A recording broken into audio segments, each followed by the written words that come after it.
Primero las preguntas, porque es muy diferente resolverlo con una cuestión de tiempo, ¿no? Y la presión también ahí juega bastante. Entonces, la primera dice, para determinar si un investigador es considerado autor o no de un artículo científico que será enviado a publicación en una revista biomédica, los criterios más empleados en la investigación son los propuestos por y nos dan diferentes alternativas. Esta es una pregunta que copié tal cual del tercer examen del año pasado. Hay que recordar que los criterios de autoría son definidos por el ICMJE, que viene a ser el Comité Internacional de Editores de Revistas Biomédicas. El ICMJE es una institución que agrupa a todos los editores. Un editor es la persona que toma las decisiones si los artículos se publican o no. Todos los artículos que nosotros leemos han sido aprobados por un editor. Los editores trabajan en las revistas como Nature, Science, Lancet, todas aquellas.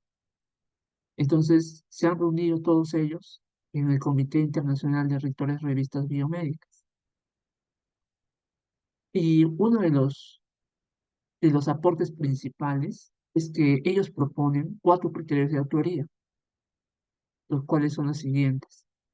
Esta es la traducción tal cual en inglés, mejor dicho, esta es la versión original, y esta es la que quiero que recordemos, porque no vaya a ser que el doctor les pregunte cuáles son los 4 criterios de autoría de un artículo científico, lo cual es fundamental conocer.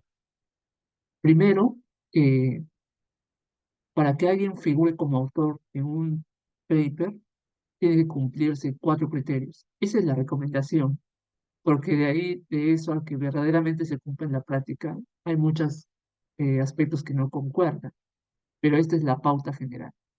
Entonces, para que alguien sea considerado autor, tiene que cumplirse estos 4 criterios. El primero es que exista una contribución sustancial a la concepción o al diseño, es decir, que esa persona haya contribuido a diseñar el estudio, cómo se va a realizar, es decir, que participe en el protocolo, o a la adquisición, análisis o interpretación de los datos para el trabajo, es decir, que trabaja en la recolección de datos o en la interpretación de los datos, es decir, la parte estadística. La segunda, que participe propiamente en la redacción.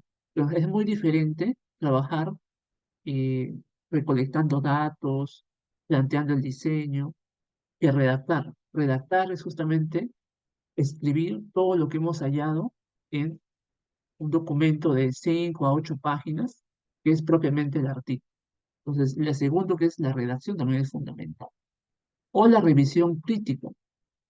Cuando me refiero a la revisión crítica, es que desde su conocimiento pueda aportar qué aspectos del artículo eh, son importantes de corregir, cuáles no, y de esa manera eh, se pueda mejorar el manuscrito. Tercero, que haya intervenido en la aprobación de la versión final. Esto es fundamental, porque cuando los autores envían un artículo a una revista, todos los que van a aparecer como autores deben estar de acuerdo con la información que se está enviando, ya que todos los autores que están como que figuran en el manuscrito deben responder de la misma manera a cualquier interrogante que se plantee. Cuarto, que justamente está en relación al anterior, que todos los autores puedan responder cualquier pregunta del artículo, no solamente el autor principal ni el autor corresponsal, sino todos. Estos 4 criterios deben cumplirse, los 4, no uno o, no, o solamente dos, los 4. Por lo tanto, eh, les podría preguntar al doctor cuál no es, ¿no? Y les pone una alternativa, participar en el financiamiento o en el apoyo logístico. No es, porque justamente el financiamiento corre a cargo de instituciones, pero estas instituciones no pueden ser consideradas como autores. De serlo así, se consideraría un conflicto de interés porque los conflictos de interés están relacionados a ese trabajo se ha hecho con un determinado fin, y ese fin podría estar relacionado con el financiamiento, porque muchas veces los laboratorios financian trabajos para que puedan probar la eficacia de sus fármacos. Entonces, justamente ahí va el tema, ¿no? Entonces, estos cuatro criterios deben estar cumpliéndose siempre. Un dato más es que el ICMJE no solamente plantea los criterios de autoría, sino también regula las pautas de la revista científica. Cuando uno envía un artículo, tiene que firmar una declaratoria de intereses, una declaratoria de, una declaración jurada. Estos documentos en general están regulados por el ICMJE. Así que lo más importante es lo de los criterios de autoría, ¿no? Pero otros documentos como la declaración de conflicto de intereses, las declaraciones juradas, también están mencionadas acá.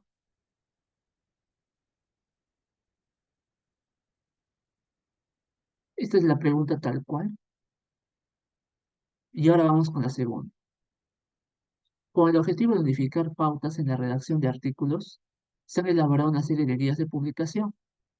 Stroke, Prisma, Start, Arrive. Esta iniciativa es dirigida por... Esta pregunta lo vimos en la sesión del miércoles. La respuesta acá es Ecuador. Ecuador entonces es un acrónimo en inglés que significa la red de mejora de la calidad y transparencia de la investigación. Cuando uno termina de hacer un artículo, ahora tiene que redactar, pero uno tiene que redactarlo siguiendo una pauta, una estructura. Y para eso Ecuador, la red Ecuador, plantea estas guías de reporte para diferentes tipos de estudios, que son las que hemos estado viendo. Para ensayos clínicos, CONSOL. Para estudios observacionales, STROBE. Entonces, ojo con lo que voy a decir ahora.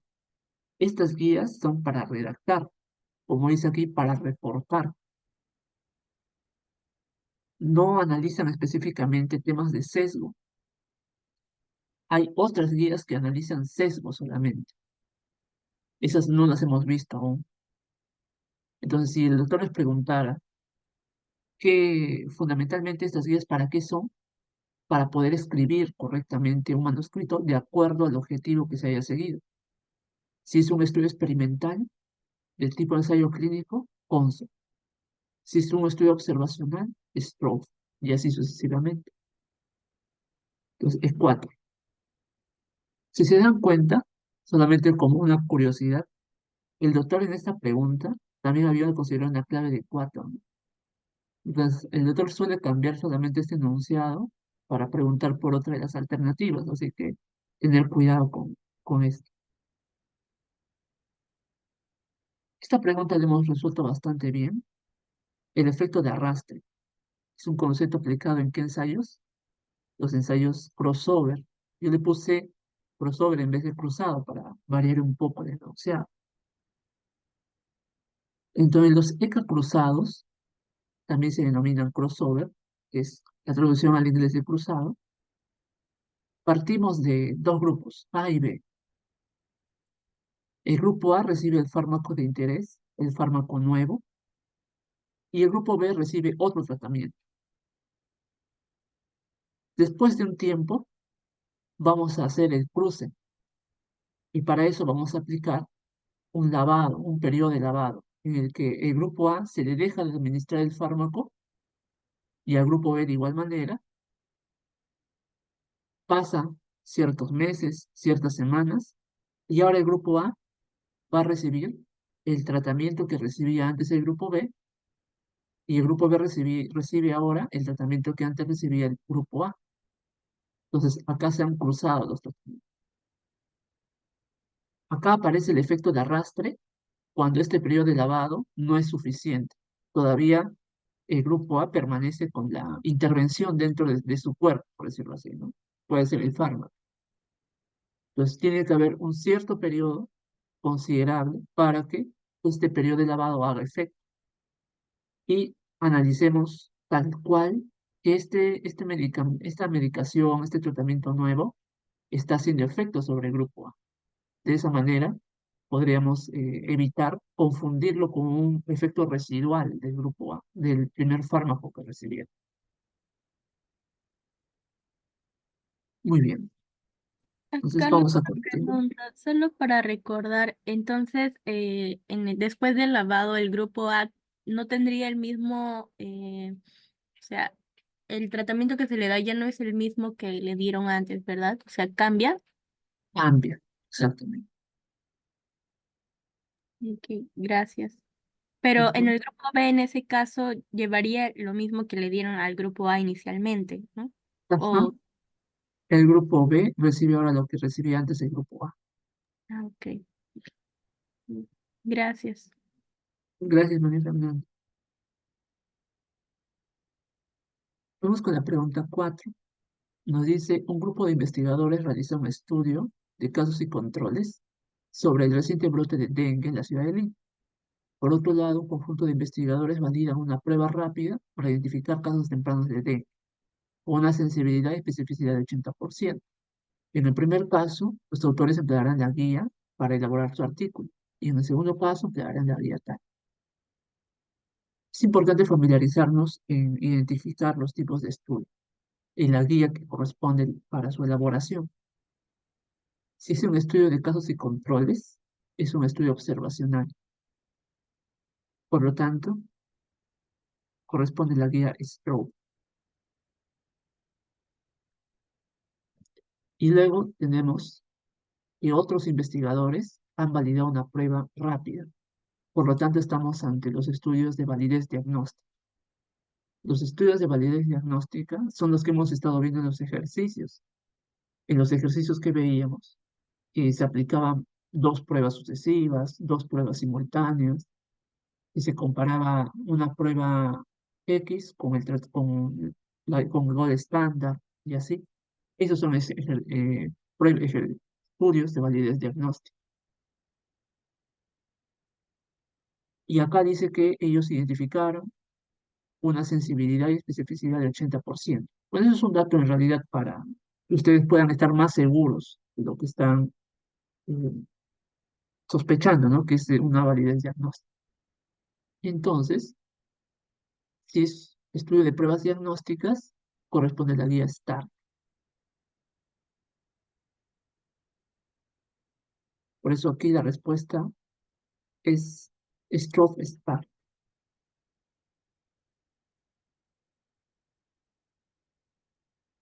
Recordemos entonces esta tabla para recordar qué tipo de guía corresponde a qué tipo de estudio.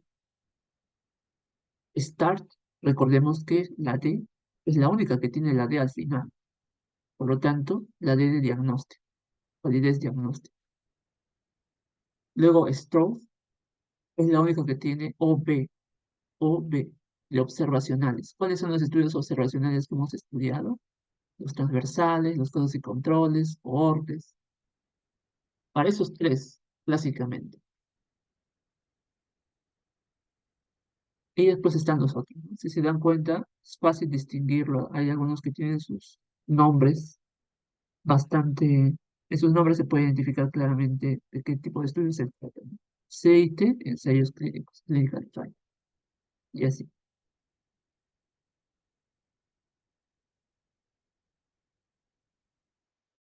Esa también es otra pregunta del examen tercero, que es sobre screening secuencial o simultáneo. Nos dice, ante la situación de emergencia sanitaria por una epidemia de dengue, se decide aplicar una prueba rápida para la detección de esta enfermedad. Esta prueba tiene una sensibilidad del 96%. El primero identificamos 96% y luego una especificidad del 83%. Recordemos que la sensibilidad es identificar a los que están enfermos y especificidad a los que no están enfermos. Entonces, a los que tengan un resultado positivo a esta prueba, se le aplica una segunda prueba y tiene una sensibilidad del 98% y una especificidad del 95%. Entonces, hemos aplicado primero la prueba 1 Y luego se aplica la prueba 2 porque nos dice a quienes tengan un resultado positivo, se aplica una segunda prueba. O sea, no estamos aplicando al mismo tiempo, sino solo los que tengan un resultado positivo. Por lo tanto, es secuencial, secuencial. Se consideran como positivos a la enfermedad a los pacientes que tienen ambos resultados positivos, mientras que negativos a quienes presentan alguno de los resultados negativos. Con esta información, la probabilidad que un caso de dengue sea identificado como tal es, por lo tanto, nos dice la probabilidad que un caso de dengue sea identificado como tal, o sea, la probabilidad de encontrar un enfermo de dengue, una persona enferma de dengue. Eso es sensibilidad. Y como estamos ante aplicación de más de una prueba, estamos hablando de sensibilidad neta. La sensibilidad neta en un tamiz secuencial se calcula como el producto de la sensibilidad uno y el producto de la sensibilidad, de la sensibilidad de segunda prueba. Hacemos la operación entonces, 96% de la sensibilidad de la prueba uno y 98% de la sensibilidad de la prueba 2. El producto de ambos, como nos dan las alternativas eh, decimales, entonces será 0.9408. Acá en sensibilidad neta, no hay lo vuelvo a repetir, ¿no? No hay de que tenemos que expresarlo en porcentaje o en factores, no hay eso. Puede estar en porcentajes, como hemos visto en los otros ejercicios, pero también puede estar expresado en decimales. Por lo tanto, solamente multiplicamos, sale 0.9408. Entonces, hay varias preguntas, que estuve revisando, sobre pruebas simultáneas y secuenciales, entonces hay que ir sabiendo el forma. Una pregunta, la 6, para recordar la fórmula más que todo. Ese era el objetivo de esta pregunta. Que ustedes puedan recordar en ese momento la fórmula de la reducción relativa de riesgo. La reducción relativa de riesgo es incidencia en el grupo control menos incidencia en el grupo experimental entre incidencia en el grupo control por 100. Recordemos que esta reducción relativa de riesgo es aplicada a ensayos clínicos. Por eso es que acá cambiamos el orden. Cuando hablamos de las medidas de impacto, más bien era al revés. Era incidencia en el grupo expuesto menos la incidencia en el grupo no expuesto entre la incidencia en el grupo expuesto.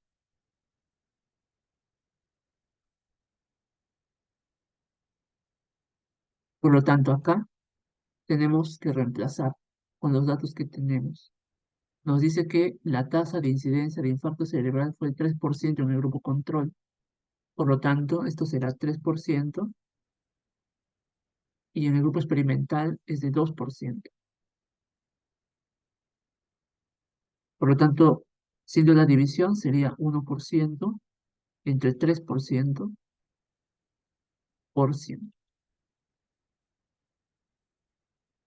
Y bueno, así, al hacer eso, resulta 0.33.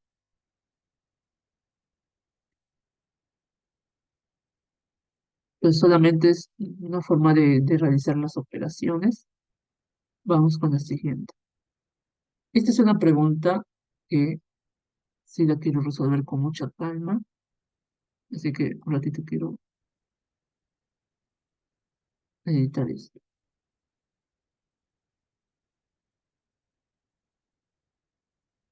O con esta pregunta, la número 7, porque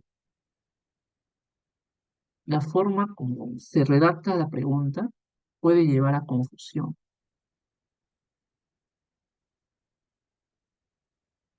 Dice, al evaluar una prueba diagnóstica, la probabilidad de encontrar un falso positivo entre los no enfermos es 18% y la probabilidad de encontrar un falso negativo entre los enfermos. Entonces, acá cuando uno lee por primera vez este tipo de preguntas, entra un poco en confusión porque en sensibilidad hemos hablado de enfermos y no enfermos. En valor predictivo positivo y valor predictivo negativo, hemos hablado de la probabilidad de estar enfermo si da positivo la prueba. El valor predictivo negativo es la probabilidad de no estar enfermo si dio negativo. Pero acá ya nos hablan de falsos positivos y de falsos negativos. Entonces, acá entramos en un concepto más, es interesante porque la pregunta en sí se resuelve rápido, pero hay que saber identificar qué nos dice. Sabemos que la sensibilidad es la probabilidad de encontrar a los enfermos, pero sabemos que cuando uno hace una prueba diagnóstica, existe un grupo de personas que van a dar negativo, pero en realidad están enfermos. Por eso se llaman falsos negativos. Falsos negativos. Es decir, un componente de estas personas enfermas son los falsos negativos. Por otro lado, tenemos que la especificidad es la probabilidad de encontrar a los no enfermos. Y sabemos que un componente de los no enfermos son los falsos positivos, porque ellos dieron positivo a la prueba, pero en realidad no están enfermos. Por lo tanto, la probabilidad de encontrar un falso negativo entre los enfermos es el complemento de la sensibilidad.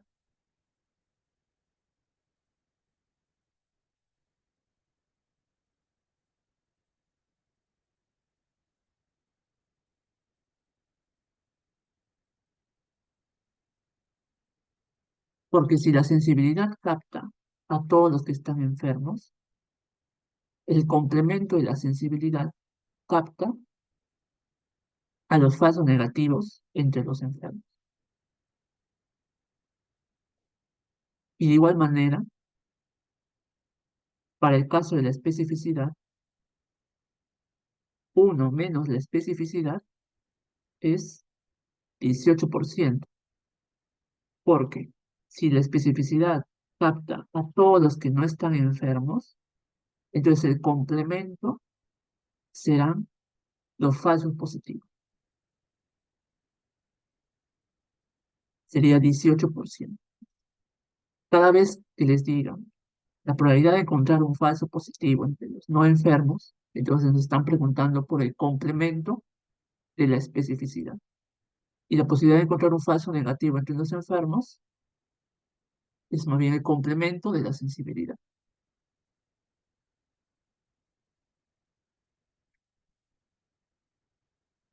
Entonces, cuando en la pregunta les diga la probabilidad de encontrar un falso positivo, la probabilidad de encontrar un falso negativo, ojo, ahí ya no se están refiriendo a la sensibilidad ni a la especificidad, sino a sus complementos.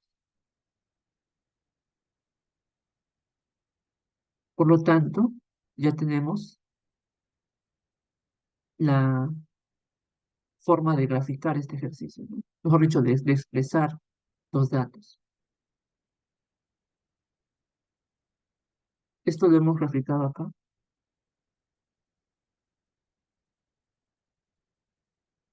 Entonces tenemos 1 menos especificidad, 18%, y 1 menos sensibilidad, 11%. El LR positivo, o el likelihood ratio, es sensibilidad entre 1 menos especificidad. Esa es la fórmula.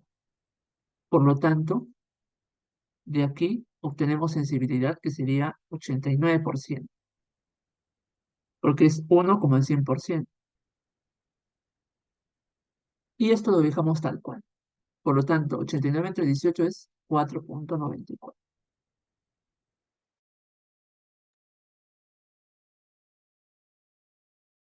Si dan cuenta, solamente habría que identificar, leer correctamente y poder entender qué es lo que nos están diciendo.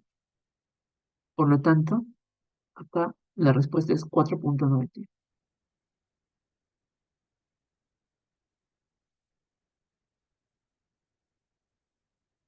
Esta pregunta la hemos hecho muy bien todas las personas que respondieron, así que me alegra bastante. Nos dice, una investigación buscó establecer el efecto de una nueva estrategia de educación en salud para la prevención del dengue, implementando una campaña de información en medios de comunicación masivos. Se comparan los grupos de provincias endémicas para la enfermedad. En un grupo de provincias se implementó la campaña, mientras que en otros se continuó con las estrategias usuales. Este diseño corresponde a, tenemos 5 alternativas. Como nos dicen que es dos grupos de provincias en la que se implementa una determinada estrategia, están hablando de comunidades. Si es comunidades, entonces estamos en un ensayo comunitario. El ensayo comunitario, entonces, se realiza en comunidades, poblaciones. Es algo así como el estudio ecológico, pero experimental, de tipo experimental, por decirlo así. Ahora, generalmente en los ensayos comunitarios lo que se hace es promoción de la salud, prevención de la salud.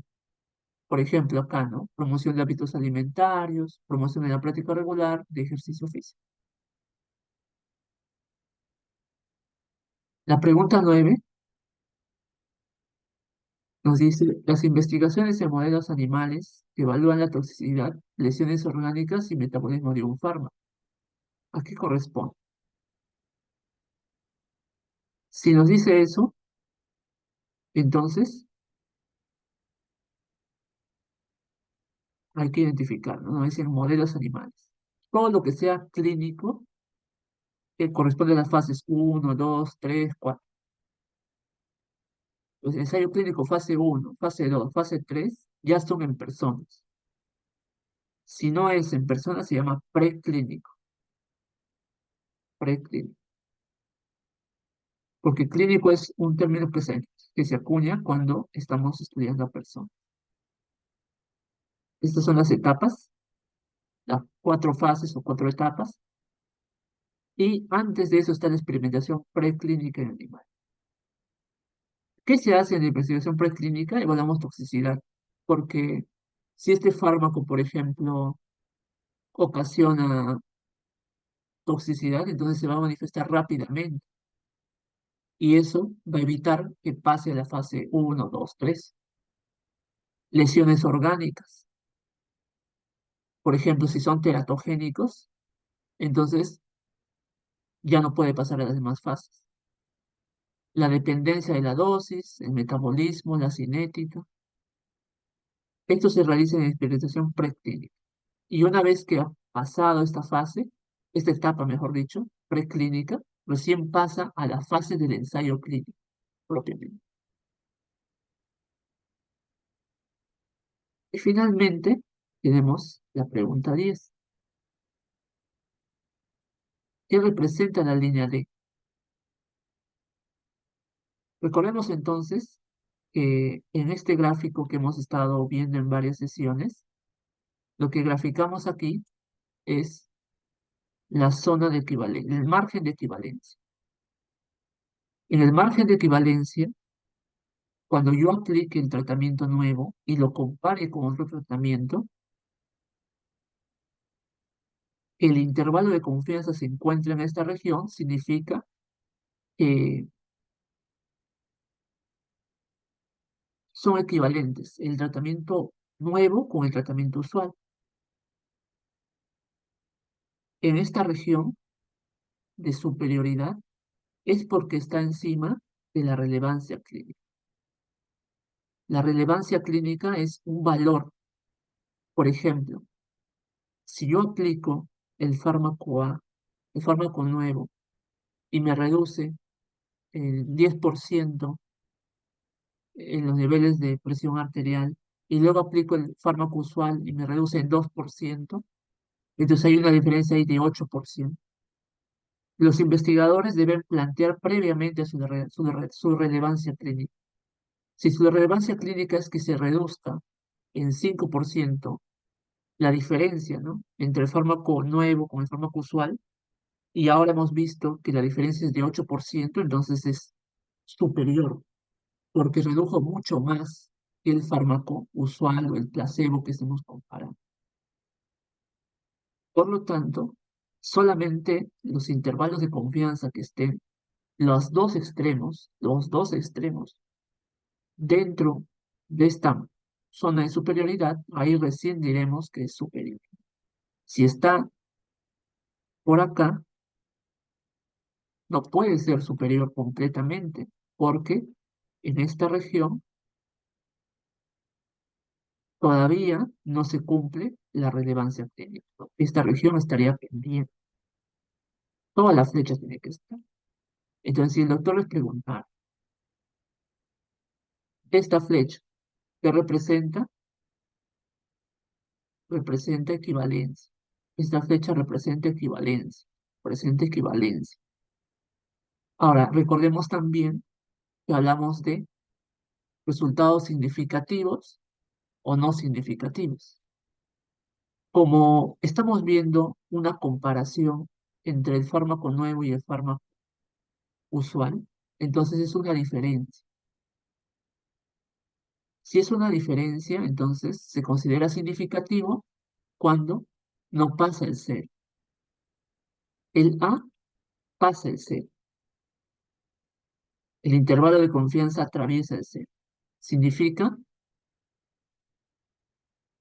en esta situación, que es equivalente, pero no significativo. En esta situación B es inferior a cero. ¿Qué significa? Que el fármaco nuevo que yo estoy aplicando reduce menos que el fármaco que normalmente se emplea, ¿no? Con el que estamos comparando. Y es significativo. Sin embargo, es equivalente, ¿no? A pesar de reducir menos, es equivalente al otro fármaco. Y en esta otra situación, tenemos que el fármaco que estoy empleando reduce más que el fármaco con el que estoy comparando. Y a su vez es significativo. Sin embargo, sigue siendo equivalente. Por eso, el mensaje de esta, ¿cuál es el objetivo en sí de entender esta gráfica? Que todo resultado en un ensayo clínico que diga que el fármaco A redujo más que, considerando el fármaco A como el tratamiento experimental frente al tratamiento usual, que haya reducido más no significa que sea superior. Para que sea superior, tiene que ser mayor a la relevancia clínica. Recién acá, o sea, puede ser aquí, ¿no? Puede estar acá, puede ser superior, como en este caso, y sigue siendo equivalente. Por lo tanto, cualquiera de estas flechas representa equivalencia. Bien, entonces, esas serían las preguntas del simulacro. No sé si quisieran comentar algo o preguntar.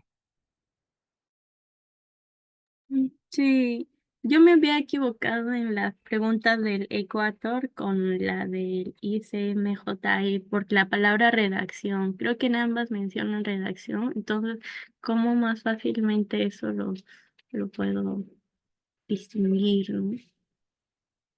Por querer marcar rápido, yo vi mal y leí simplemente pautas en la redacción. Entonces, creo que en esa era el Ecuador, pero yo marqué el ICMJ ahí. Ah, ya. Gracias, María Fernanda. Pero en este caso, cuando dicen redacción, se están refiriendo a elaborar el acto. El ICMJE no plantea pautas para redacción, sino plantea pautas para quiénes son los que van a aparecer acá, ¿no? Entre los autores. Entonces, si les hablan de autoría, ICMJE. Si les dicen redacción de artículos científicos, ¿quién elabora estas pautas? ¿Quién te dice cómo tienes que escribir un artículo observacional? ¿Cómo tienes que escribir un artículo de revisiones sistemáticas, de diagnóstico, de experimentación en animales? Eso es el 4. Ellos son los que elaboran las guías. Ok, ok, muchas gracias. Gracias, María Fernanda.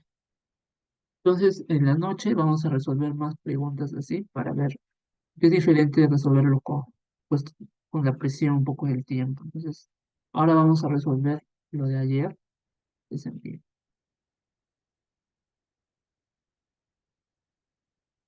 Bien, son 21 preguntas más o menos. Entonces, vamos a recordar primero acá, fase de la evaluación clínica de los medicamentos, que tiene por finalidad establecer la relación dosis-respuesta y ampliar los datos de seguridad. Entonces, cuando nos dicen ampliar los datos de seguridad, acá básicamente son los estudios de fase 2. ¿No? No hay estudios de fase 0, ¿no? Empieza de 1, 2, 3, 4. Los estudios de fase 2 trabajan ya con de 100 a 300 personas, más o menos. La pregunta 2. En los ensayos clínicos cuando se realiza un análisis. Hay que entender acá, y abajito está la explicación, pero vamos a explicarlo por acá. Los ensayos clínicos tienen dos formas de analizar sus resultados, ¿no? Por ejemplo, tenemos acá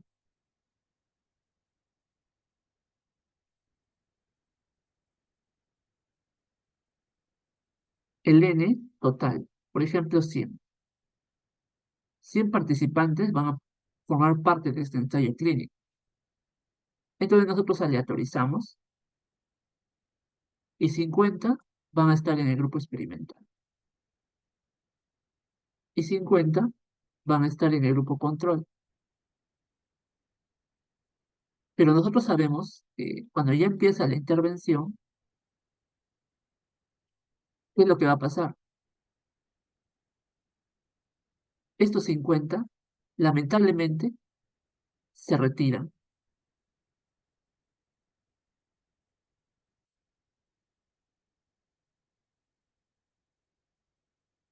A veces pueden fallecer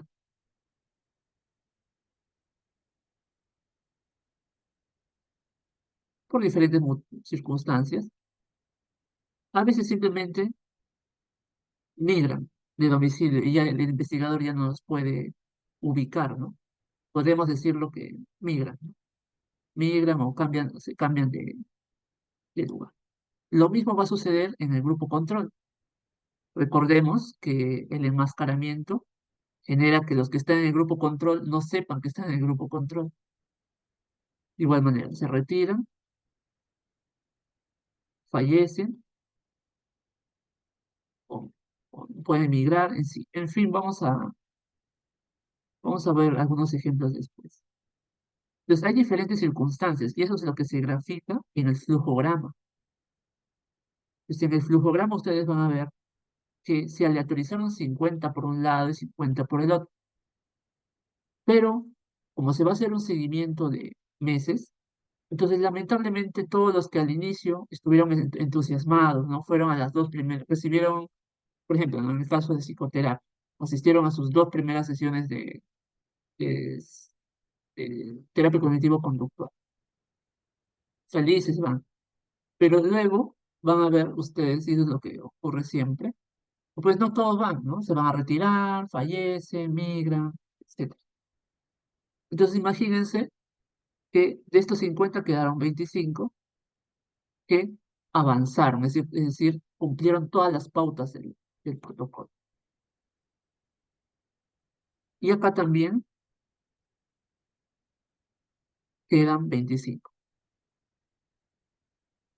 Entonces los investigadores dicen, ahora, ¿qué voy a hacer, no? Porque de 100, ahora solamente tengo 25 que quedaron en ambos grupos. O sea, yo tengo los resultados, porque los investigadores siempre van a querer los resultados. Van a decir, luego de aplicar esta terapia, este tratamiento farmacológico, yo voy a elaborar mi tabla de resultados. Pero de los 50 ahora son 25. Y de los 50 en el control también ahora son 25. Entonces ellos dicen, ¿qué hago, no? ¿Qué hago? ¿Cómo analizo los resultados?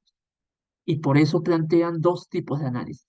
Por protocolo, o en inglés per protocol, y análisis por intención a tratar.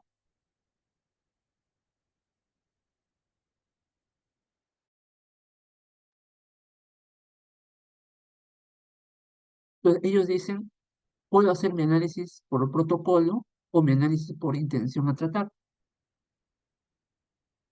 Nuevamente, estos dos tipos de análisis, cuando ustedes escuchan la palabra análisis, se refiere a análisis de resultados, ¿no?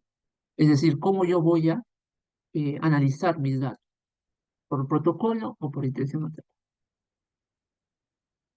Por intención a tratar significa que yo voy a analizar los datos de los 50, o sea, de los que inicialmente fueron aleatorizados. Por eso dice intención a tratar. Mi intención a tratar fue tratar a 50 en el experimental y a 50 en el control. Y a ellos analizo sus resultados. Claro, habrán datos faltantes, habrán personas que ya no están, pero ellos lo van a analizar de esta manera. Entonces, en la intención a tratar, la T de todos, la T de todos. Intención a tratar T de todos, porque voy a analizar a todos los aleatorizados. En el análisis por protocolo es un análisis en el que se analizan a solo los que cumplieron el protocolo. Y el protocolo me dice que tengo que analizar aquellos que asistieron a las 12 sesiones de terapia cognitivo-conductual, aquellos que consumieron todos sus medicamentos, aquellos que lo tomaron en las dosis indicadas, aquellos que asistieron a las evaluaciones médicas. Eso es el análisis por protocolo. Solamente analiza a los que finalmente pasaron todas las etapas.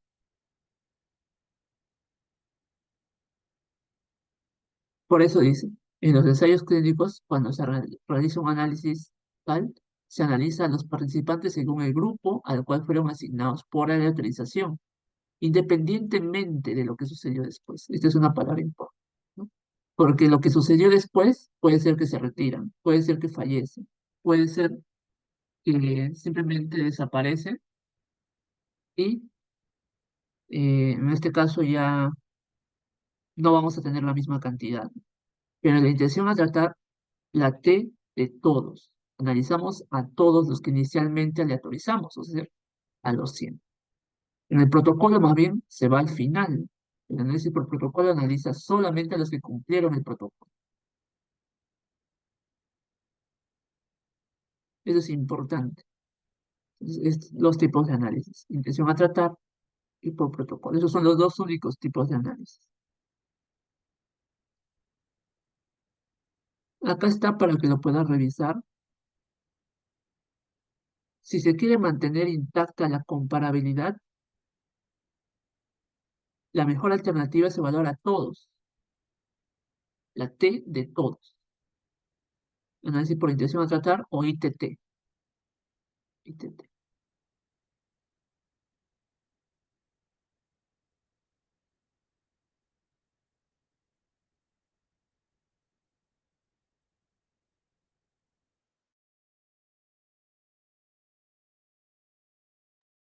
Ahora vamos con la pregunta 3.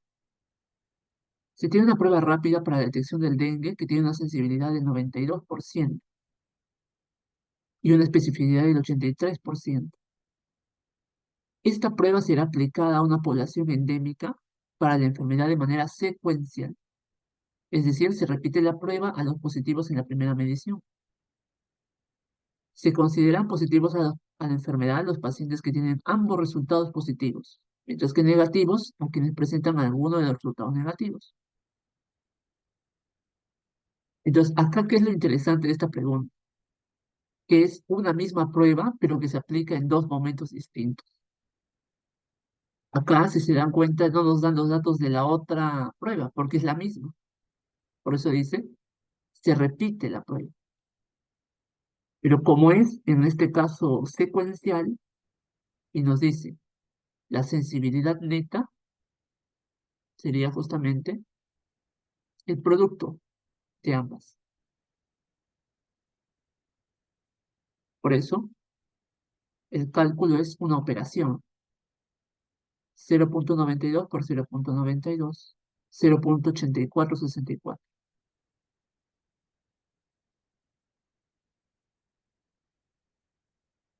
Antes, cuando los exámenes eran virtuales, el doctor ponía esto, ¿no? La respuesta debe darse como un número redondeado a miles.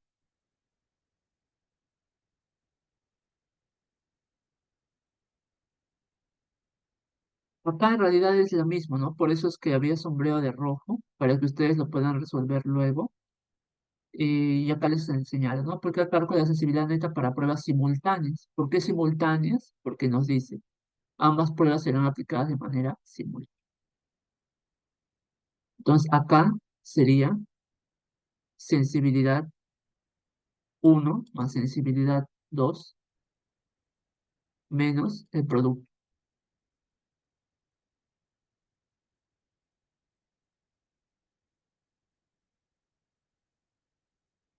Y eso debe salirles 0,978. Si tuvieran alguna dificultad, normal me comentan para resolver. La pregunta 5 también. Si se dan cuenta, varias preguntas son así, de exámenes. Solamente que acá nos dicen especificidad neta, ya no sensibilidad neta.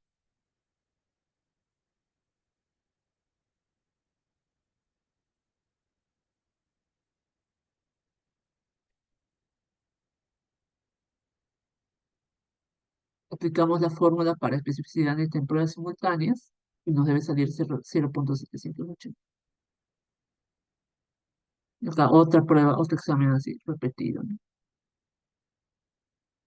De especificidad neta también, 0,971. Y ahora vamos a ver esto. La 7 es una pregunta interesante.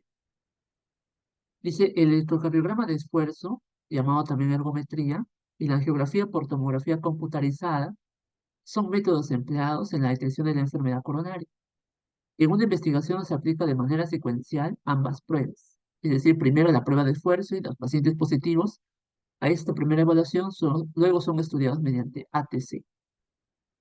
Se consideran positivos a la enfermedad a los pacientes que tienen ambas pruebas positivas, mientras que negativos a quienes presentan alguna de las pruebas negativas. ¿Cuál es el efecto neto sobre la sensibilidad y especificidad al aplicar ambas pruebas de manera secuencial? Bueno, acá yo les voy a plantear un poco cómo yo lo resolvería en un examen. Porque cuando uno lee todo esto y me dice sensibilidad neta disminuye, especificidad neta disminuye, yo la verdad lo que haría, si estuviera, digamos, dando el examen, yo asumiría valores.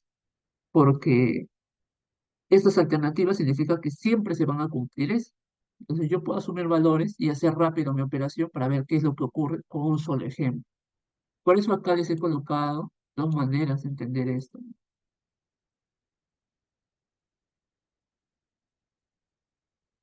Por ejemplo, o sea, acá está lo que les estoy diciendo. Ustedes pueden asumir cualquier valor y solamente operar y ver cómo resulta, ¿no? Comparar la sensibilidad neta con las dos sensibilidades y comparar la especificidad neta con las dos sensibilidades anteriores. De esa manera pueden ahorrarse mucho tiempo y sobre todo analizar, porque analizar, al momento que uno está ahí con el tiempo, uno se puede confundir. Entonces, matemáticamente puede ser más fácil ver esto, ¿no?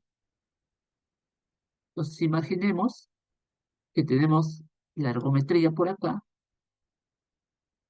A ver, mejor voy a graficar. Ergometría, que tiene una sensibilidad. No nos dice nada. Así que yo voy a asumir 50%. Y especificidad 50%. Porque es electrocardiograma de esfuerzo, ¿no?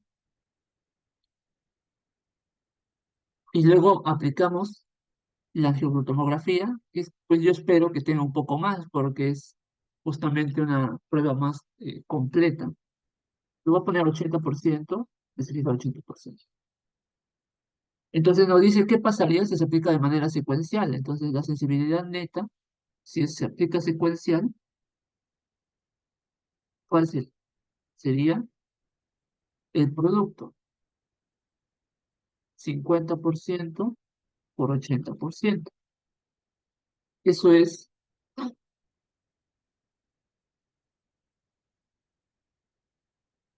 40%.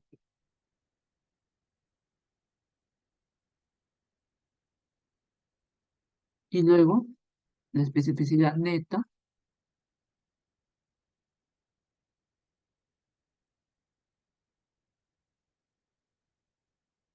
que en este caso sería 50% más 80% menos 50% por 80%. Acá sería 130% menos 40%, 90%.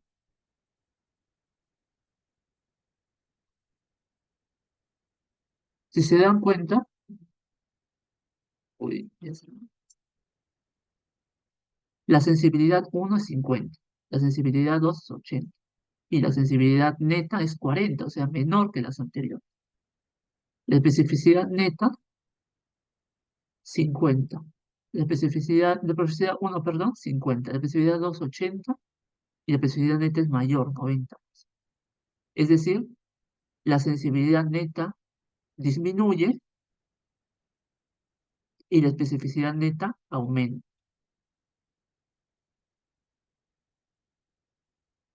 La-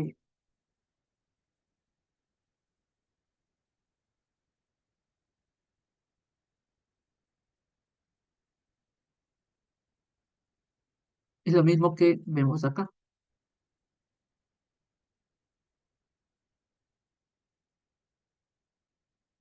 Como les digo, ustedes pueden tomar otros valores y van a ver que al final el resultado tiene que ser, se va a cumplir esto, ¿no? La sensibilidad neta disminuye y la especificidad neta aumenta. Esta es la forma acá lo voy a dejar para que ustedes lo puedan leer, pero en sí no te da una explicación como que lógica, o sea, mejor dicho, no es una explicación un poquito más larga, ¿no? Pero como les digo, para ahorrar tiempo ustedes pueden tomar esto, ¿no? En el examen les puede cambiar, simplemente les van a decir, en vez de secuencial, les pueden decir simultáneo. Entonces acá tendremos otro tipo de respuesta, ¿no? Esto lo voy a dejar para que lo puedan revisar, es tal como se señala, ¿no? Que nos dice que en pruebas secuenciales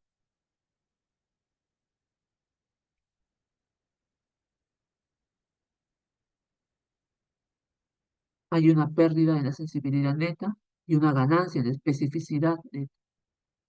Y en las pruebas simultáneas hay una ganancia en la sensibilidad neta y una pérdida de especificidad neta.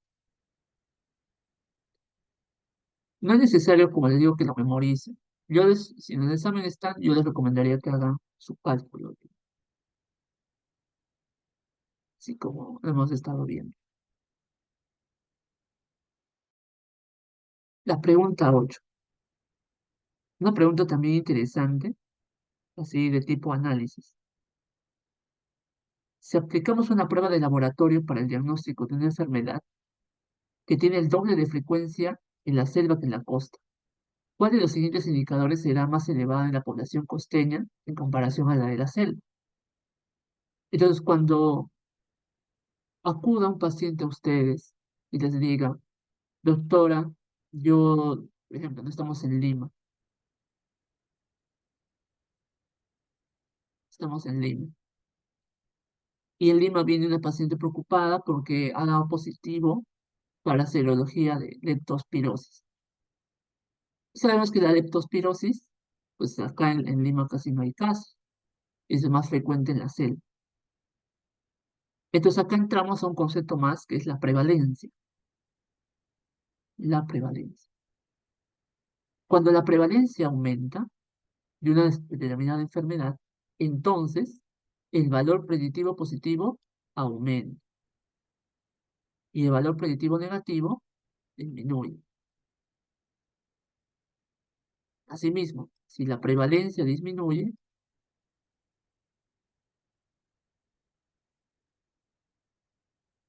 entonces el valor predictivo negativo también disminuye y el valor predictivo negativo aumenta.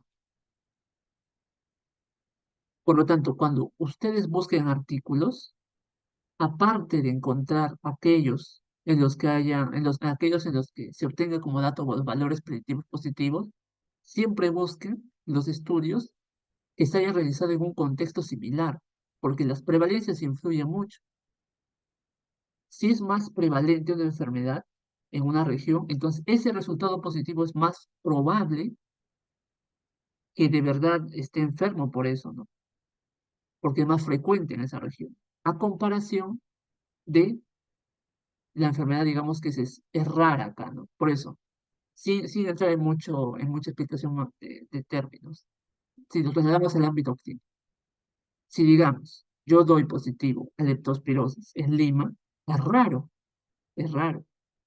porque la prevalencia acá es muy baja.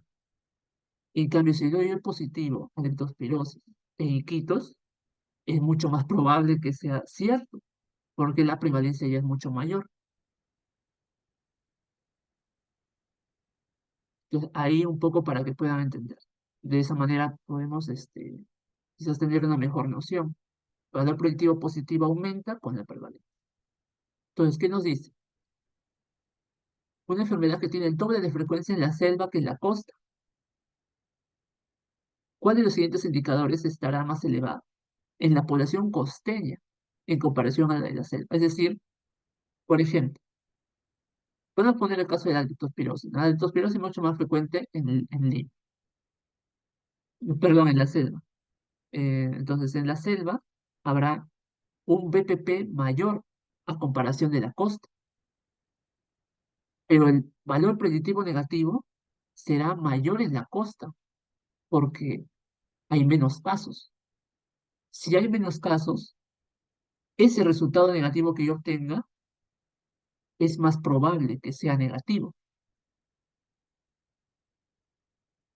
Es decir, si yo doy negativo a leptospirosis en Lima, es mucho más probable que no esté enfermo, porque la prevalencia es muy baja.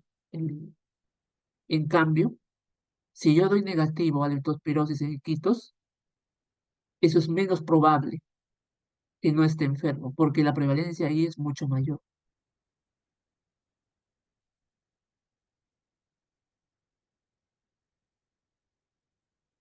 Entonces, en la noche vamos a ver una pregunta similar para que podamos afianzar esto, porque he visto varias preguntas así, para razón, ¿no? Ya no voy a colocar doble de frecuencia en la celda, sino que les voy a poner un caso, ¿no? Para que ustedes puedan marcar. Una pregunta de examen también.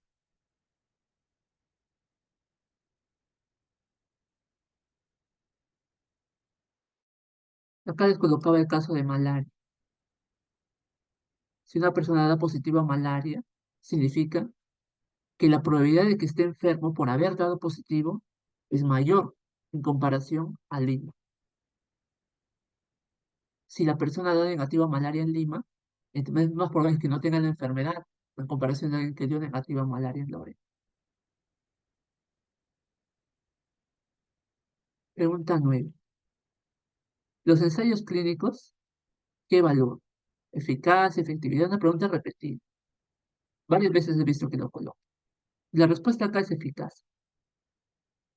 La eficacia es lo más básico, por decirlo así, que podemos obtener en el ensayo clínico.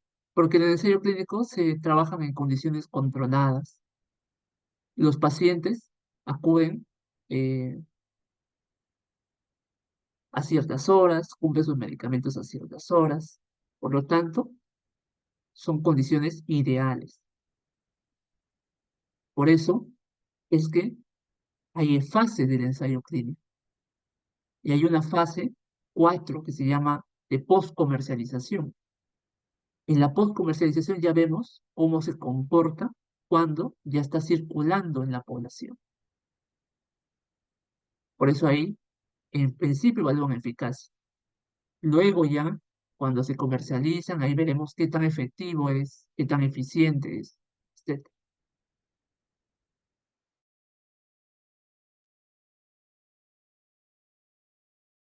Vamos con la 10.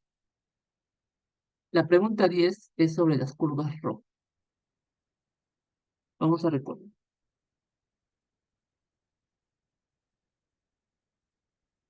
En realidad la curva ROC está explicada en el video. Yo les recomendaría que lo vean, son solo 4 minutos en los que el doctor explica de una manera bastante clara cómo se construye una curva ROC. Pero básicamente en la curva ROC nosotros tenemos una, un gráfico que nos permite ver cómo una prueba puede captar significativamente a los enfermos y a los no enfermos. Porque ese es el objetivo de una prueba. El objetivo de una prueba es poder captar a los que están enfermos y a los que no están enfermos.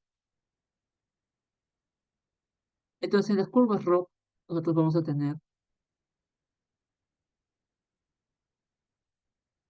áreas. Primero que esto de acá es la sensibilidad, y este es uno entre menos la especificidad. Por lo tanto, las curvas ROC van a ser significativas,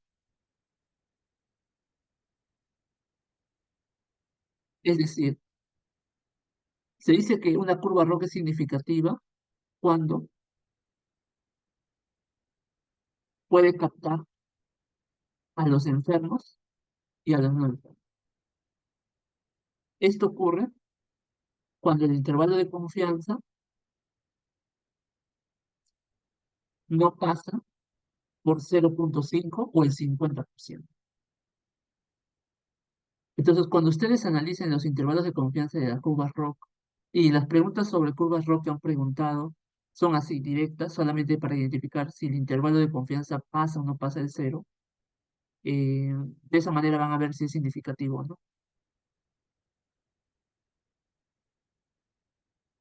Entonces, veamos.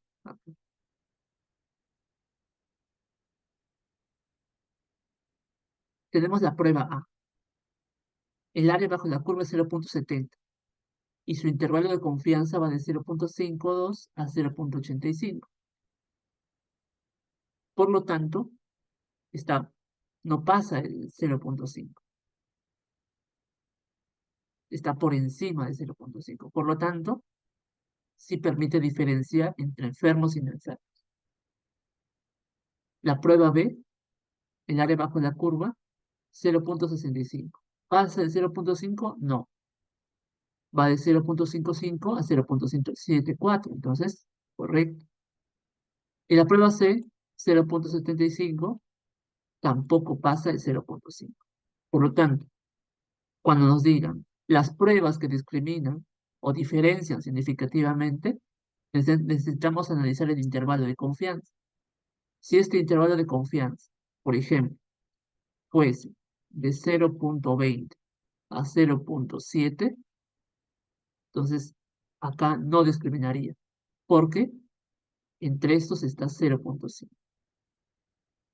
Entonces, este es un dato nuevo, pero que habíamos visto, eh, por ejemplo, cuando era una diferencia, es significativo cuando no pasa el cero. En riesgos relativos, en off-rate es significativo cuando no pasa el 1. En este caso, para la sensibilidad y especificidad de una prueba mediante curvas ROC, es significativo cuando no pasa el 0,5. Por lo tanto, acá la respuesta es solo ABC, ¿no? Los tres discriminan.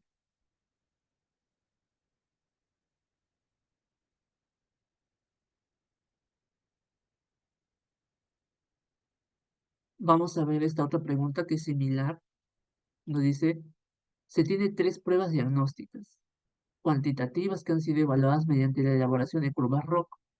Los resultados se muestran en la tabla. Las pruebas que discriminan entre enfermos y no enfermos son 0,70, 0,65 y 0,75. Es el área bajo la curva. Entonces, ¿cuál sería la respuesta acá? De acuerdo a lo que hemos estado viendo. B y C. B y C. Muy bien. En la, en el documento que les compartí, que es sobre el banco de preguntas solo de validez de pruebas diagnósticas, de ahí están estas preguntas. Estas son preguntas del año 2019. Del año 2019. Ya. Ahora, un dato más, ¿no? Yo revisé la grabación de validez. El doctor no explicó en realidad esto de las áreas bajo la curva. Debería haberlo explicado en la pizarra. De todas maneras, como les digo, acá está lo del año pasado, para que puedan ver un poco cómo se entiende mejor esto de las curvas, ¿no? Pero las preguntas en general son así. ¿Cuál es el intervalo de confianza? Solamente para analizar si pasa o no pasa el 0,5. Vamos con la pregunta 12.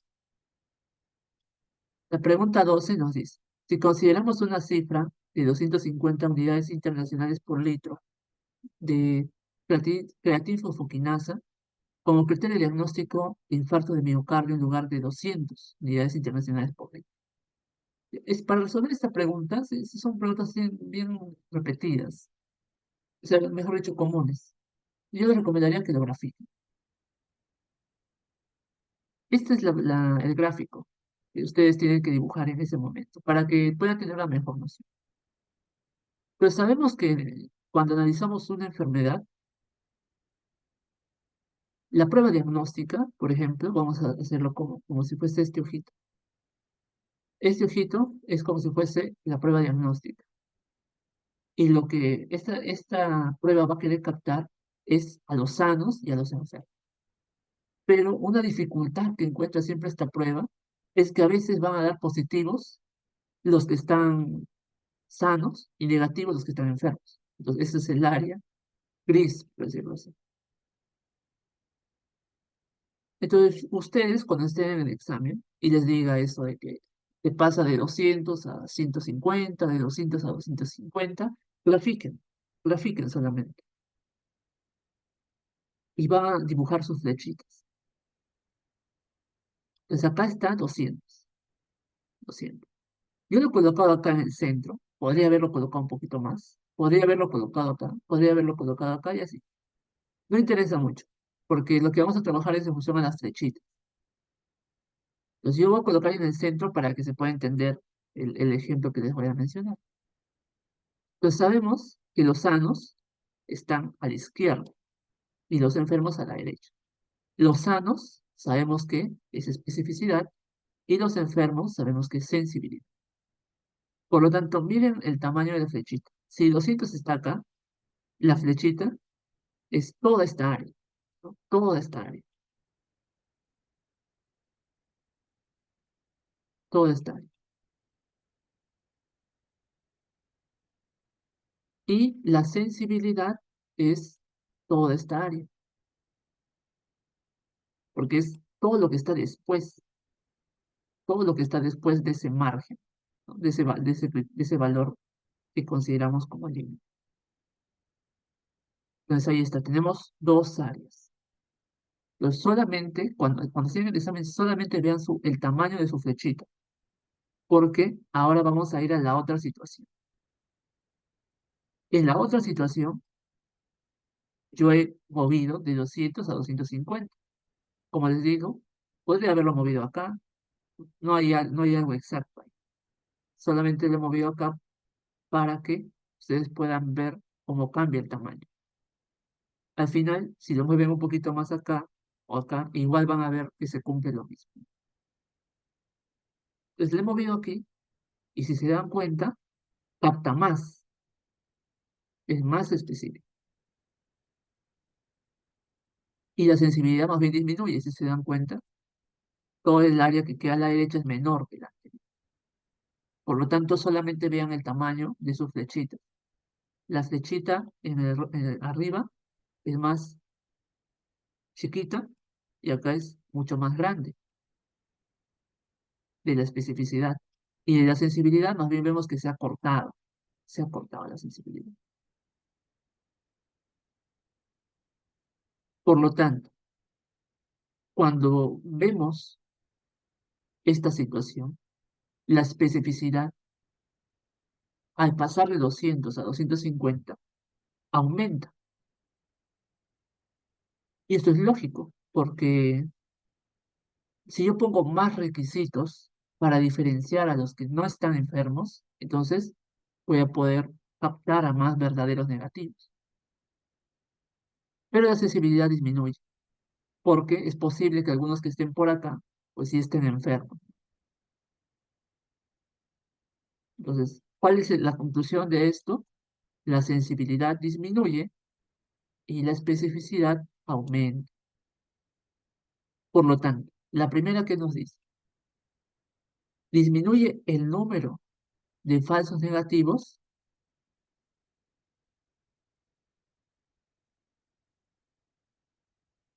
Recordemos que los falsos negativos están acá, más o menos en esta área. Los falsos negativos no disminuyen, más bien aumentan, porque no estarían siendo, como la sensibilidad disminuye, entonces hay una cantidad de falsos negativos que en realidad están enfermos y no los está captando porque la sensibilidad por acá está, ya redujo. Como los falsos negativos son un componente de ellos, entonces es falso. Vamos a leer. Disminuye el número de falsos negativos, no es correcto, porque los falsos negativos son los que en realidad están enfermos.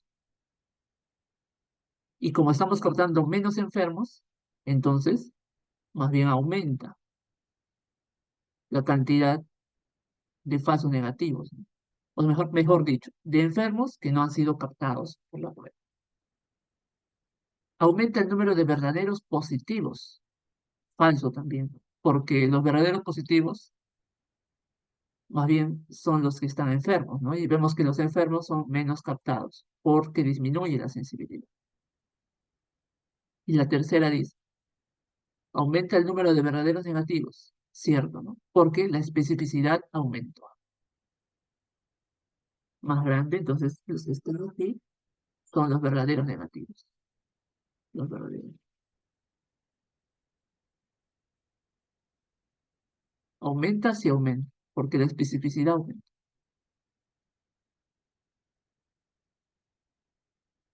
Por eso la respuesta acá es solo 3.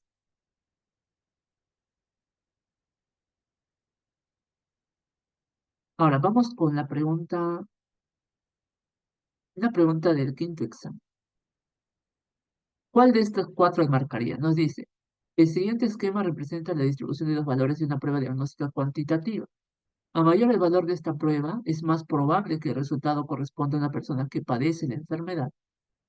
Se tiene un punto de corte para esta prueba que ha sido establecido en A, y luego pasa a B.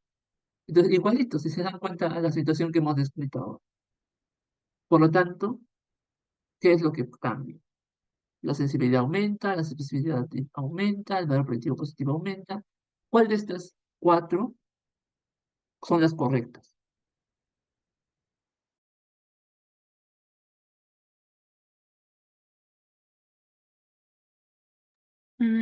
Sería la 2 y 4. Gracias, María Fernanda. ¿Alguien más se anima? Yanira, Aide o Gina.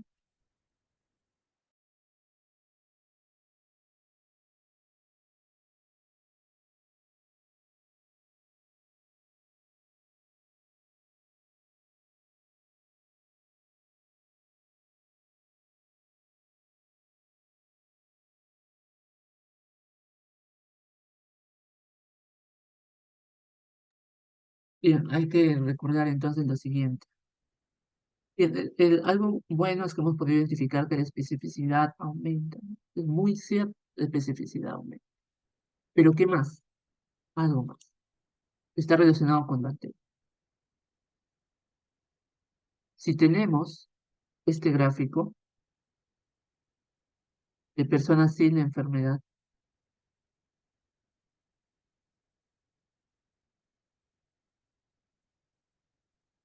acá va a estar el punto de corte B, el nuevo punto de corte. Entonces, dense cuenta que voy a captar a más personas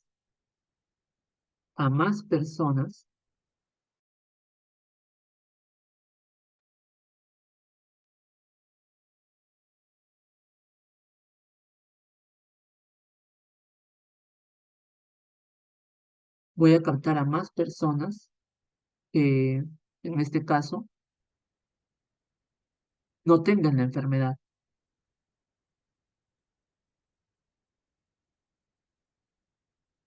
Si voy a captar a más personas que no tengan la enfermedad, significa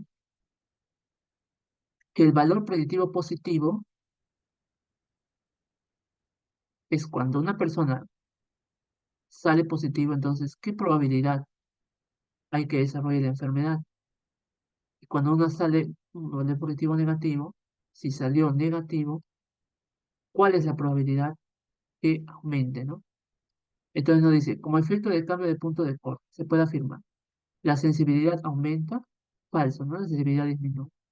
La especificidad aumenta, correcto. La especificidad aumenta porque estamos en este lado. El valor predictivo positivo aumenta. Es decir, el número de personas que da positivo una enfermedad aumenta. Eso no es cierto, ¿no?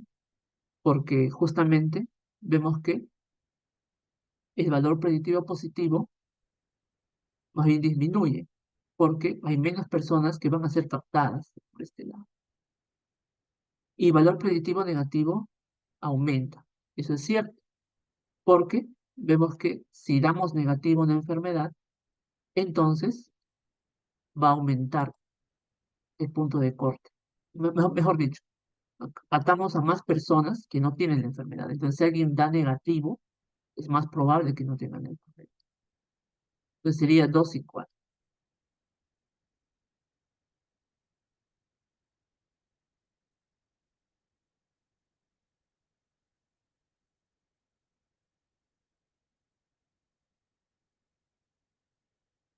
Entonces, recordar un poco este gráfico para poder responder las preguntas.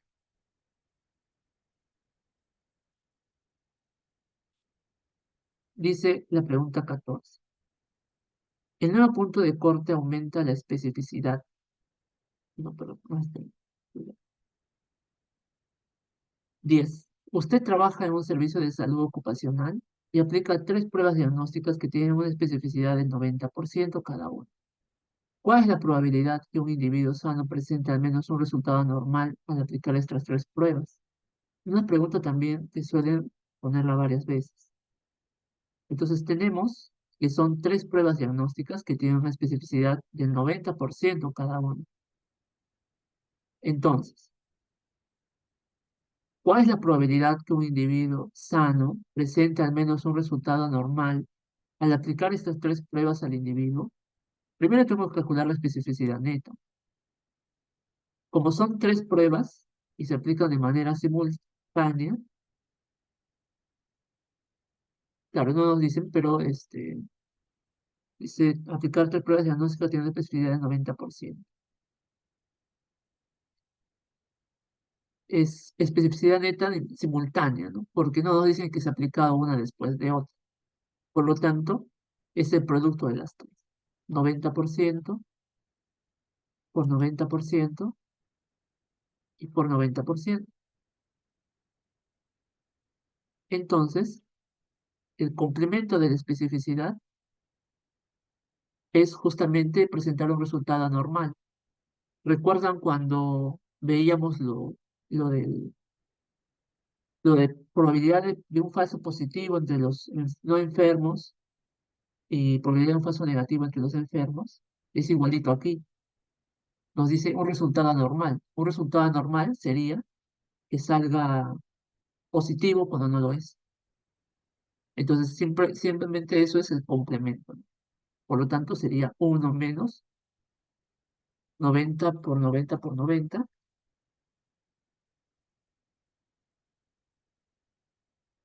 Eso es 72,9%. Y la diferencia de esto es 27%. 27,1. En estos casos, Carlos, siempre va a ser lo anormal, lo contrario, o sea, el complemento. Sí, el complemento es lo anormal. En vez de anormal les podría haber dicho un resultado falso positivo, ¿no? Ok, gracias. Muchas gracias. Vamos entonces a la 15. Otra pregunta similar, que me parece que es idéntica a la anterior. Cambia un poco el dato, ¿no? Dice, usted trabaja en un servicio de salud ocupacional y aplica tres pruebas que tienen una especificidad de 93%. ¿Cuál es la probabilidad que un individuo sano presente al menos un resultado normal? Al menos un resultado normal es como decir un falso positivo, ¿no? Porque la especificidad capta a los sanos, a los que no tienen la enfermedad. Entonces, un resultado normal es que capte a un falso positivo. Esto sería uno menos el producto de las tres. 93% por 93% por 93%. Uno menos, y hacemos la multiplicación. Eso es 80,43. Entonces, 80, 100 menos 80,43 es 19,56. Redondeamos.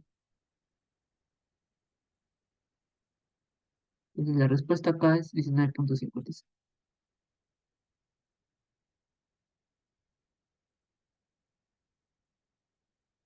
Ahí está, otra pregunta similar.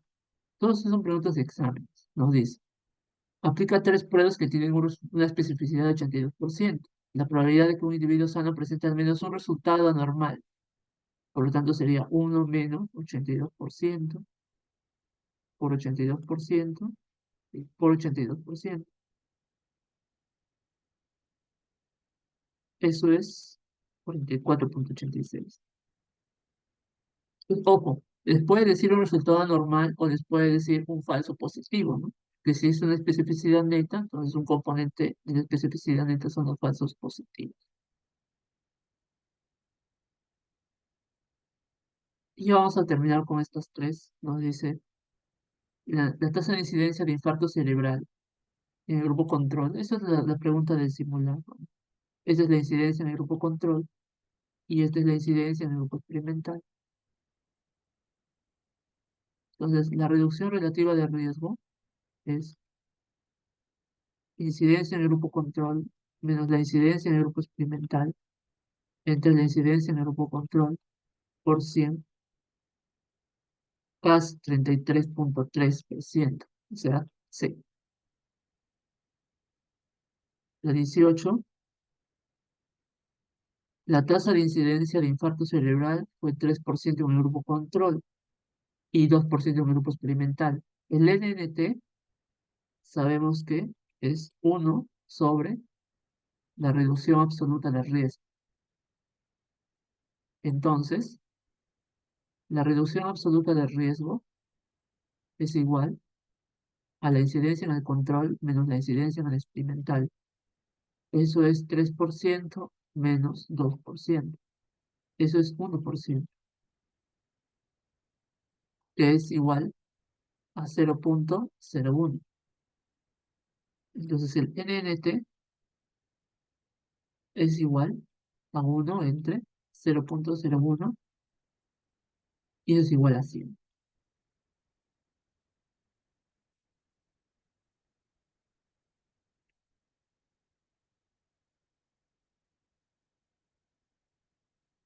La 19, una pregunta un poquito larga, pero que permite hacer el ejercicio de los cálculos. Nos dicen la revisión sistemática, gestational hypertension a preeclampsia, se realizó un metaanálisis y los riesgos relativos son estos.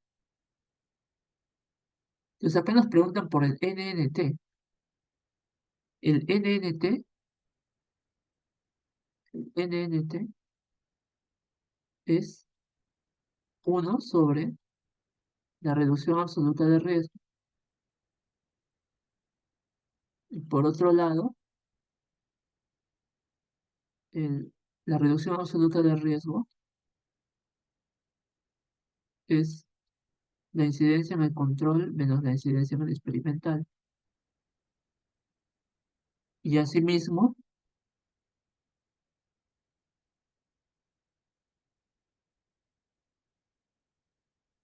el riesgo relativo es la incidencia en el experimental menos entre la incidencia en el control.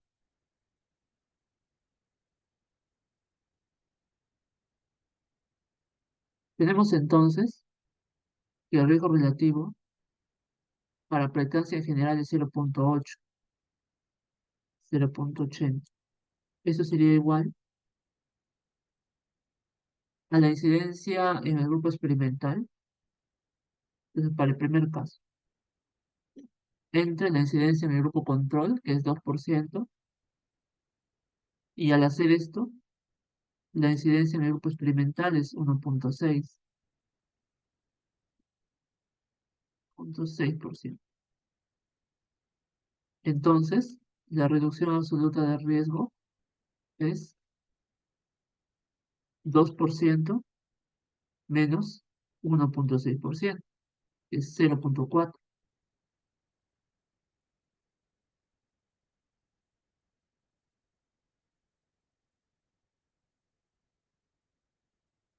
Y ya está, ¿no? Entonces solamente calcularíamos el NNT, que sería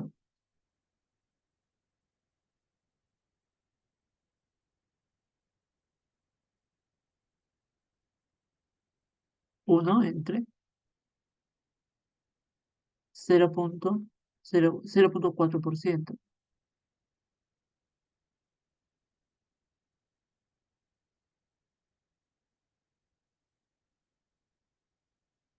que sería 250, o sea, esta sería la A. Y de la misma manera hacemos para el otro, ¿no?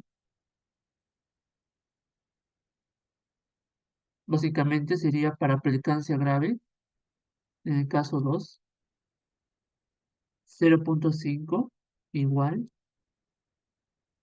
a 1 incidencia en el grupo control, no, perdón, incidencia en el grupo experimental entre 1%. Entonces acá la incidencia en el grupo control es 0,5. Y la reducción absoluta de riesgo sería 0,5. Entonces el NNT sería 1 entre 0,05%. Entonces el NNT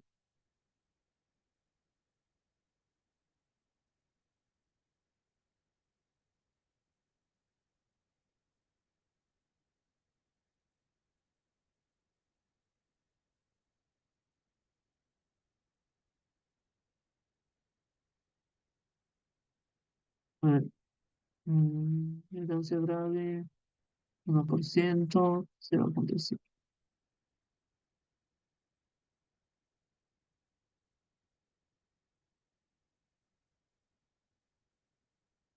Ah, ya, acá es 0,5, no es 0,05. Entonces el NNT es 1 entre 0,5%. Eso es 200. Entonces acá es A y acá es B.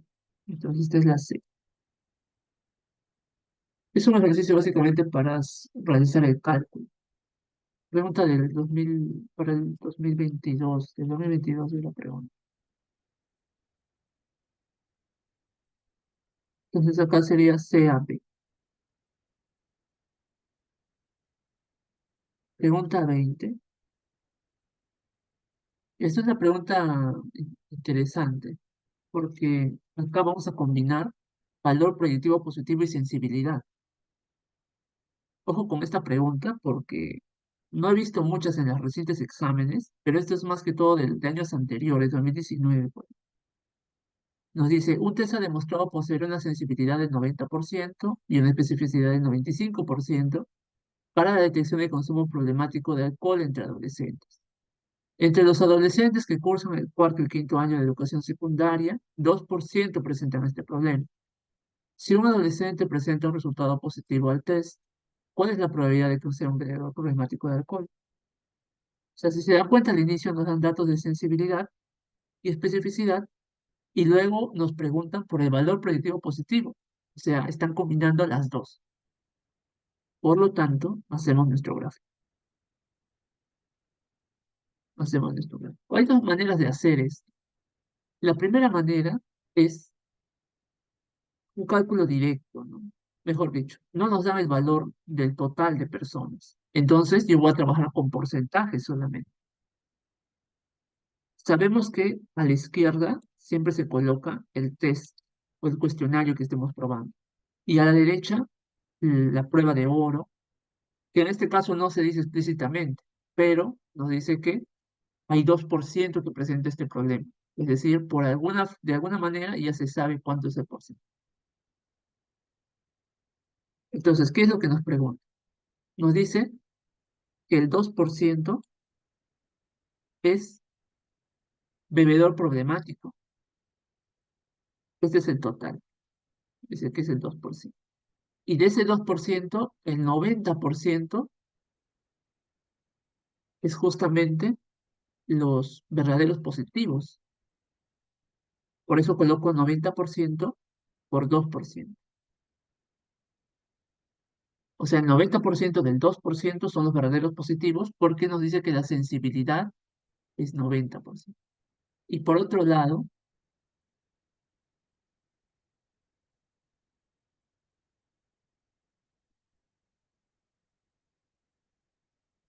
dice que tiene una especificidad del 95% para la detección del consumo problemático de alcohol. Entonces, acá podemos recurrir a lo que inicialmente habíamos hablado. El complemento de la especificidad son los falsos positivos. Por lo tanto, si la especificidad es 95%, uno menos la especificidad es 5%. Eso es igual a los falsos positivos, porque es el complemento de la especificidad. Por eso acá colocamos 5%, que esta es la columna de los falsos positivos. Entonces, el PPP, que es lo que nos están preguntando, sería la cantidad de personas positivas, 90% del 2%, más el total, que sería 90%, 2%, más 5%. Ese resultado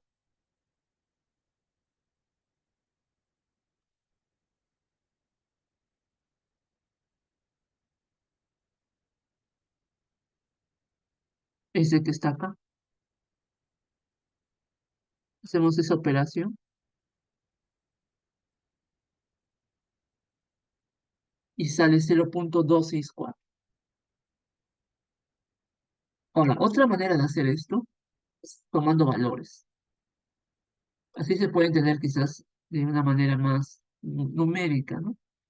Porque como no nos dan el valor del total, pues podemos tener cierta incomodidad al momento de trabajar. Entonces yo puedo asumir un valor de 1000 para trabajar con números enteros y nos dice que el 2% son proveedores problemáticos. Entonces, de 1000, el 2% es 20. Por lo tanto, el complemento sería 980. Luego nos dan como dato que el 90% son, la sensibilidad de esta prueba es del 90%.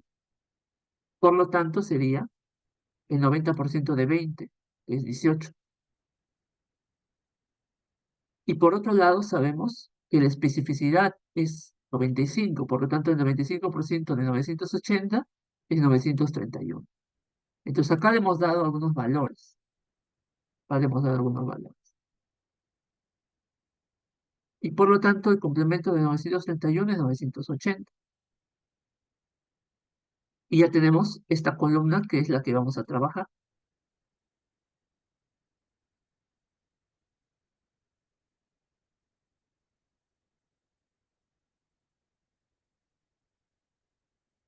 Por lo tanto, lo que hacemos es la operación. 18 sobre 50, que si se dan cuenta, cambia ligeramente, ¿no? 0.268, 0.267, acá 0.264. ¿Qué cambia?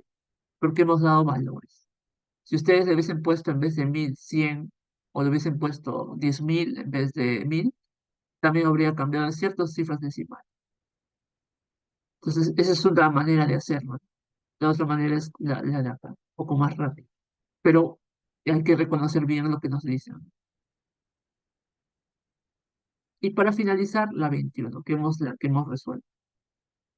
Entonces, acá lo más importante es esto. La probabilidad de encontrar un falso positivo entre los no enfermos es 18%. Por lo tanto, 1 menos la especificidad es 18%. Esa es la probabilidad de encontrar un falso positivo. Y por otro lado, la probabilidad de encontrar un falso negativo será 1 menos la sensibilidad, 11%. Resolvemos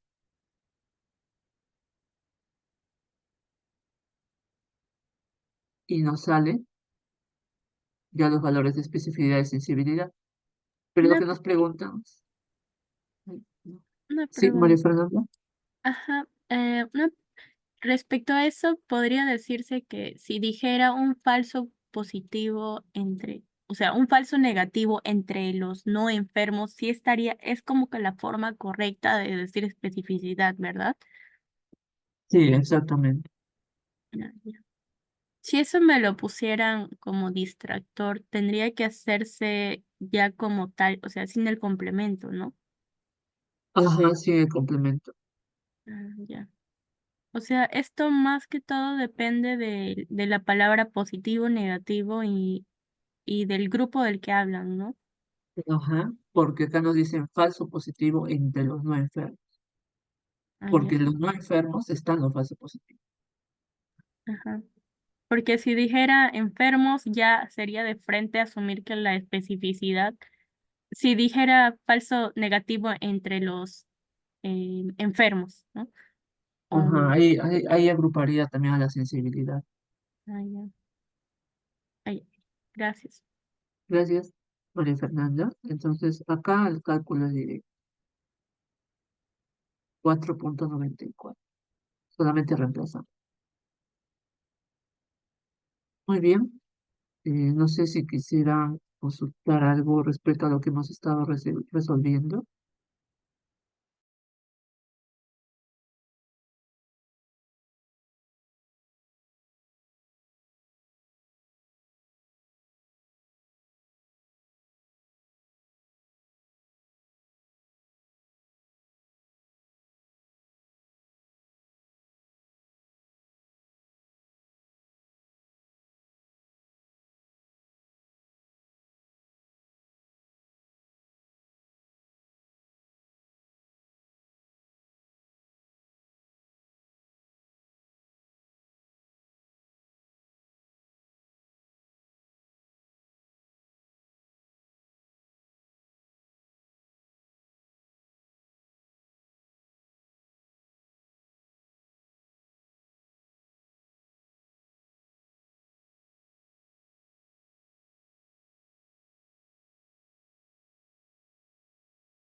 Bien, entonces voy a ir cerrando la grabación.